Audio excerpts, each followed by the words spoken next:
How do we, in this era of AI, in leadership and in life, let go of performative perfectionism and polish and actually embrace humanity and our deeper selves? I'm Suzanne Rath, and you're listening to Endures for your daily dose of endurance, leadership and life lessons. So this morning in my clinic business, Wellness Embodied, we had our second quarterly team day of the year. And our opening speaker, so I run most of these myself, but we have about 4 external speakers a year, was a good friend of mine, Sally Pimer. Now, Sally has a strong background in alcohol and other drug counselling. She's been an international Ironman triathlete. She is actually going to be on the podcast, being interviewed in the next couple of days, which is very exciting.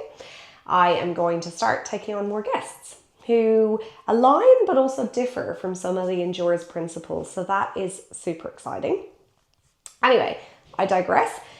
While Sally's core message is really simple but really powerful, and it's all around the power of a smile. So breaking down stigma, fostering inclusion, breaking down barriers around diversity, breaking down our thoughts that we, maybe have learned from childhood or picked up, all those limiting beliefs, but also those generalizations that, often we can have about people, often unconsciously, not necessarily because we're bad people, but sometimes they've just been handed to us and we're not even aware of them.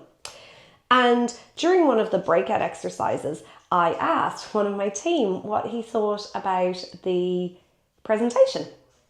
And he said, it's really nice how we're doing these breakout exercises because often when we have people, they just speak. And I've been thinking about this a lot lately as a speaker. Now, I know the irony of this is that I'm on a podcast speaking at you, but we can consume content in so many different ways and there's no shortage of content. And if we just want a framework, a management consultant, if we even want a summary of a book, because we can't be bothered reading the proper book, if we want to just be spoken to, we can just go on YouTube. Or we can listen to a podcast like you were doing now. Or we can go on TED Talks. There's all manner of places where we can just be talked at. And I really feel like we're craving something more. So in this era of AI, I really want to examine what makes us human and what our human competitive advantage is.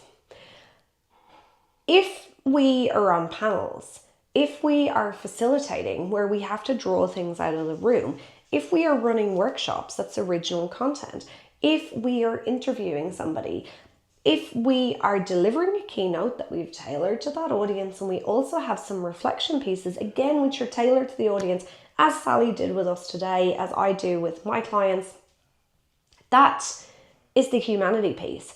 And there's actually space in that for imperfections, because what people are picking up on when they're actually in the room is your energy, your integrity, is there congruency between what you say and what you do.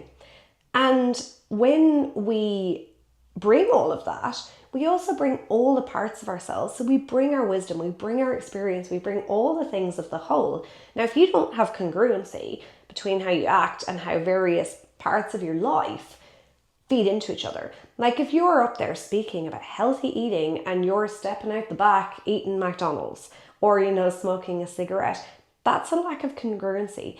If you're preaching to people around emotional intelligence, but you display no emotional intelligence in your life, that's a lack of congruency. If you're telling people how to lead or how to be a business owner and you have never done those things successfully yourself, I'm sorry, that's a lack of congruency. Now, bearing in mind, of course, leadership, you might have led a community group, you might have led any number of things, but you still need to be or have been a leader. And people now more and more, I think we're at this crossroads where people are starting to shy away from that really polished content and the perfect things and all the things that look the same. And, the My House Rules-esque houses and the perfect templates on Instagram and all the rest of it. Yes, we want clarity. We want to have a clear message. We want things to be consistent in terms of a brand. But we want to get away from the norm, from the status quo, from the things that sound like absolutely everyone. And I think that that means doing less often, but doing it better. There's a reason why, for example, lots of people are moving their content to Substack, because the content on Substack seems to be predominantly written by humans. And it's got humans interacting, and it's a really nice feel. It's a really nice experience. And I say this as somebody who really needs to dive into my Substack experience a bit more, because I love that connection and reading people's good quality writing. And I would prefer to be reading their good quality writing once a month than their AI slop every single day hammered in my face. I compare this polished pitching thing as well to last week. I actually delivered, perfectly delivered, and I don't say this in an arrogant way, a really polished pitch, which had been workshopped with me, which I was like, boom, boom, boom, I'd embedded it, I really believed it. But it was so polished and lacking in the deeper story that it just didn't land. And I very quickly pivoted it to tailor different stories, different things into the audience that I was pitching to. So there's a lesson in that for all of us.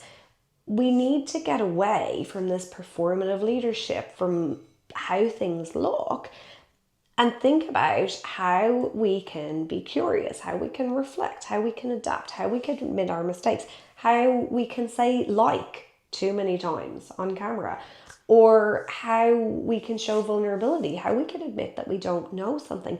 All of these things that make us deeply human. And in an endurance leadership sense, a reminder that high performance, just like with the AI world, it's not about using AI or optimizing every single little thing so you produce 75 pieces of content a day and you're all over the internet with the same message as everyone else. But it's about, in the same way that optimization is not about how do you have the perfect 5 a.m. routine and how do you perfectly train all the time. Life is an endurance leadership is about sometimes doing more with less, sometimes doing less and doing it better, and actually optimizing the things that are most meaningful. So whether that's your writing, whether it's your engagement with other people, whether it's how you email people, bringing your humanness into it, all of those are so, so important to maintain the core of who you are. So the future does not belong to the people who just do the most things and take the most steps in every single direction, i.e. creating the most content or being in the most places. It belongs to those who create courage, who leave a legacy, and who create meaning. Thanks for joining me, and I'll see you tomorrow for more from Endures.